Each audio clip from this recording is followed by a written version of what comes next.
So this video is going to help you make a connection between the new symbol that I mentioned on Thursday, the integration symbol, to the Riemann sums we've been doing. It also will help to practice some Riemann sums. So the first two or three, let's see, 1, 2, and 3, you should be able to do. So on your own, without help from me, but this worksheet I passed out in class and is available on Canvas. So the best thing to do is to try your hand at these and then check in with what I've done up here. So anyway, here we go. The question is, for each given interval, a, b, find the change in x and the partition points a sub 0, a sub 1, etc. for regular partitions. So these are by partition points, that means the points that that you would be plugging into the function to get the height of the rectangle. So you're supposed to find the width of each rectangle and the input you'd use in the function to find the height of each rectangle. So in this case, the interval is from -2 to 10, which that is a total of 12. So if I'm trying to find the width of each rectangle, that's going to be 12 divided by 6, because I want n rectangles, so that's a total of 2. So each rectangle is going to be has a width of 2, and if we're starting at -2, okay, so for a left endpoint, our first basically our x sub 0, or the first thing we'd plug in, the first input would be -2. The next one would be 2. The next one would be 4, and then 6, and then 8. So again, these are the numbers we plug in. So if I was trying to find the Riemann sum, or if I was trying to use this to approximate the area under the curve, I would do 2 times f of -2 plus f of 2 plus f of 4 plus f of 6 plus f of 8. So that's what we're doing. So if I was doing a right-hand sum, then my numbers that I'd be plugging in would be 2, 4, 6, 8, 10. Because with the left hand, I'm starting at the very edge of the interval. And with the right hand, the first thing I plug in is 1 width over from the edge of the left edge of the interval. Okay, so then the midpoint, for the midpoint, I would not start at -2. Whoops, I messed up, didn't I? 6, 1, 2, 3, 4, 5. Yeah, why didn't someone say something? That's a joke. So I left off 0 there. Should have been 0, 2, 4, 6, and 8. And this should have been 0, 2, 4, 6, and 8, and 10. So there should be a f of 0 right in there.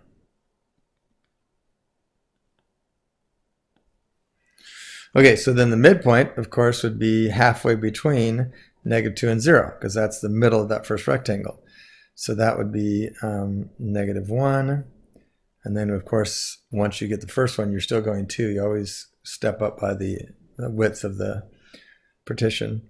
So that'd be -2, and then +2 would be 1, and then 3, and then 5, and then 7, and then 9. And 9 should be half of the width away from the end, right? So that should be correct. Okay. So go to the next one. The partition is from -3 to 4. That's a total of 7. And we want 5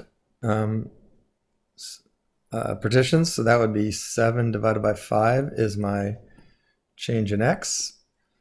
Now this is going to be a little bit more tricky, right? So what's the left interval? The left interval is going to be, the first one's going to be -3, of course. The next one will be Well, essentially negative 3 plus 7/5, and then negative 3 plus 14/5, and then negative 3 plus 21/5. How many is that? 1, 2, 3, 4. We need one more, negative 3 plus 28/5. And that should be a little bit less than 4, 7/5 away from 4. Notice we have another 7/5 to that. That would be 35/5, which would be 7, and 7 plus negative 3 is 4. There we go. So then the right-hand sum would not start there, but it would basically be this. So we'd have that one, that one, that one, that one, and then the last one would be 4. And then the midpoint would be negative. The first one would be negative 3 plus, now we want half the interval, which would be 7/10. So it'd be negative 3 plus 7/10. All right, that would be the first one I plug in. And then after that, I just hop 7/5 from then on. So let's see, 7/5 is the same thing as 14/10, right? So the next one is going to be negative 3 plus 21/10, and then negative 3 plus 35/10, and then negative 3 plus 49/10. 1, 2, 3, 4. One more, negative 3 plus, that'd be 63/10. And notice that is 7/10 away from the end, which should add up right. Okay, we got one more here. The distance from 7 to 12 is 5. So that change in x would be 5/8, because we're dividing the 5 into 8 equal parts. And so then the left-hand sum would be start at 7, of course, because it's the left-hand sum. And then where would we go from there? It would be 7 plus 5/8, right? So that'd be 7 plus 5/8, comma, 7 plus 10/8, comma, 7 plus 15/8, etc., etc. The right-hand sum, of course, is going to be all the same as these, minus the 7, and add an 12 at the end. So we would have that, etc., and then a 12 at the very end. And then the midpoint would be, we want half of that, which would be 5/16. So the first one's going to be 7 plus 5/16. And then we're going to add 5/8 each time. So that'd be 7 plus, let's see, 5/8 is the same thing as 10/16, right? So that would be, 15/16, and 7 plus 25/16, etc., etc., etc. Okay, so that's the idea. You should be getting that down now. That, and again, these are the numbers that I would use to plug into the function. And I'm not simplifying them, obviously. Just wanted you to be able to see the patterns.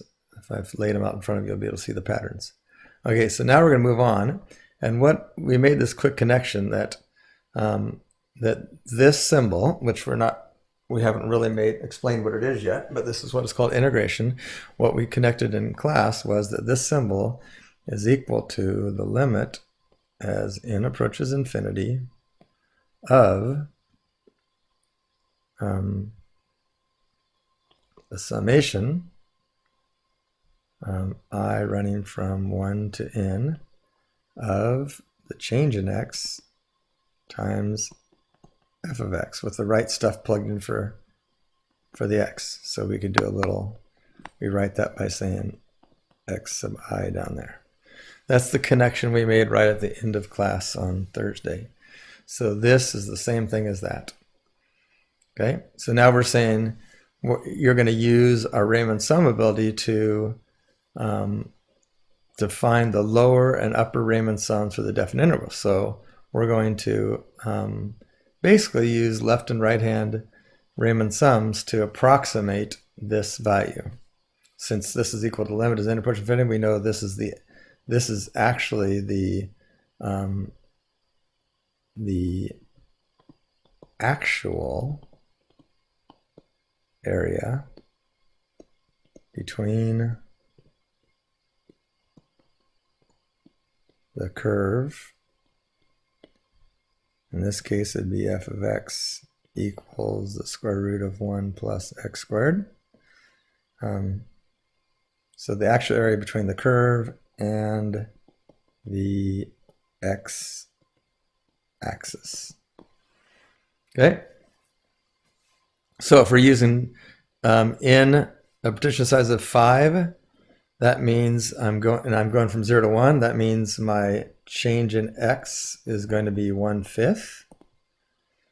And for a left-hand sum, I'm going to do 0, 1/5, 2/5, 3/5, 4/5. And for a right-hand sum, I'm going to do 1/5, 2/5, 3/5, 4/5, 5/5. So for my left-hand sum, let me write this up a little bit higher. Change in x equals 1/5. So to approximate this, I'm going to take 1/5, that's my width, times those values plugged into the function. So that would be the square root of 1 plus 0 squared. So that would just be the square root of 1 plus. Then I'm going to plug 1/5 in there. So remember, this is a left-hand sum. I'm going to plug 1/5 in there. So that would be the square root of 1 plus 1 over 25, because that's what 1/5 squared is, plus the square root of 1 plus 2 over 2/5 squared, which would be 4 over 25, plus the square root of, we need 5 of these, don't we? 1, 2, 3, 4, plus 1 plus, or the square root of 1 plus, and then it'd be 3/5 squared, which would be 9 over 25, plus the square root of 1 plus 4/5 squared, which would be 16 over 25. So that would be the left-hand sum. The right-hand sum would be 1/5 times, of course we wouldn't include that first one, and so it'd be all this same stuff. You'd have the square root of 1 plus 1 over 25, plus the square root of 1 plus 4 over 25, plus the square root of 1 plus 9 over 25, plus the square root of 1 plus 16 over 25, plus the square root of, and in this case it'd be the last thing, right? The end of the interval. So that'd be 1 plus 1, which would just be 2. And that would be my left-hand sum.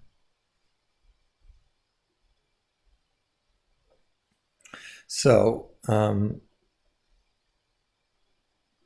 so again, the connection we're making is that this dx really kind of corresponds with that, and this corresponds with the height.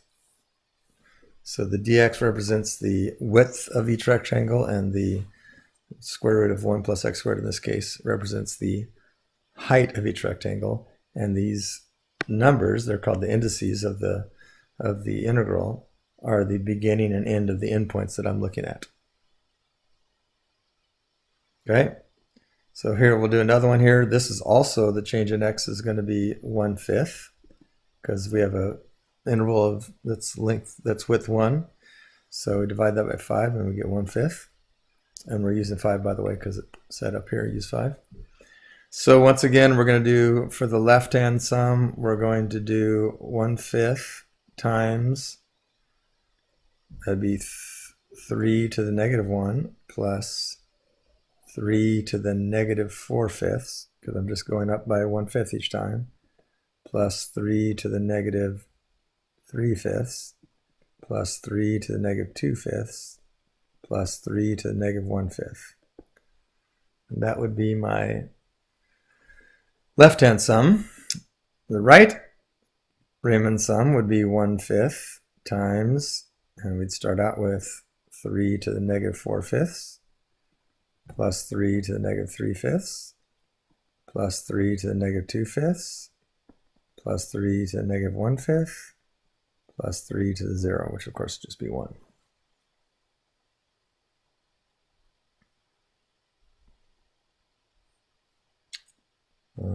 And I forgot to erase that part, and then the last one is, let's see, this is going from 1 to 4, so that's 3. Change in x this time is equal to 3, and the left-hand sum is then going to be 3. Oh, what am I saying? The distance is 3, but the change in x would be 3/5. Sorry about that. So then the width would be, the left Riemann sum would be 3/5 times, and we'd have to do the log base 2 of the leftmost side of the interval, log base 2 of 1, plus log base 2 of 1 plus 3/5, so that would be 8/5, plus log base 2 of 8/5 plus 3/5, which would be 11/5, plus log base 2 of 14/5, plus log base 2 of, wait, I have 5, 1, 2, 3, 4, 5, this is the last one, plus 17/5. Notice 17/5, we are 3/5 away from 4, so that worked. And then the right would be 3/5 times log base 2 of 8/5 plus log base 2 of 11/5 plus log base 2 of 14/5, oops, plus log base 2 of 17/5, and finally log base 2 of 4. Okay, so this is this routine we've been doing for a few days now, and you should be getting good at it. I kind of whipped through this pretty fast, but we will have time to talk about it in class tomorrow. So hopefully you get a chance to watch this video, and we'll talk to you soon.